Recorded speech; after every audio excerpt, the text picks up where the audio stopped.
অনেক ইয়াং ছেলে মেয়ে আছে কন্টেন্ট মেকিং, কিন্তু কন্টেন্ট মেকিং এর প্রপার পলিসি আমাদের দেশে নাই।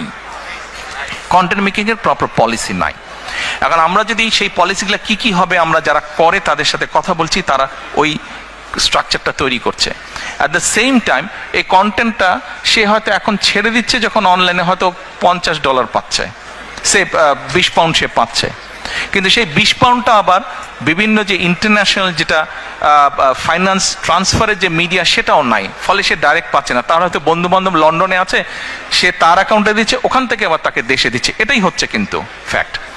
এখন আমরা যে গেটওয়ে আছে, বিভিন্ন ইন্টারন্যাশনাল মনিটারি গেটওয়ে আছে, এদের সাথে আমরা কথা বলছি যে ভাই আমাদেরকে এই ব্যবস্থাটার সময় অ্যাডভান্টেজ দেওয়া। ফলে হচ্ছে কি, যে কন্টেন্ট মেক করছে, যেই ছেলে মেয়েগুলা কন্টেন্ট মেক করছে, তারা কন্টেন্ট মেক করলে তাদের পেমেন্টটা যেমন ডাইরেক্টলি পাচ্ছে, পলিসি যখন স্টেট গভর্নমেন্ট যখন পলিসি তৈরি করবে, তখন হবে কি তার ইনকামটা বেড়ে যাবে।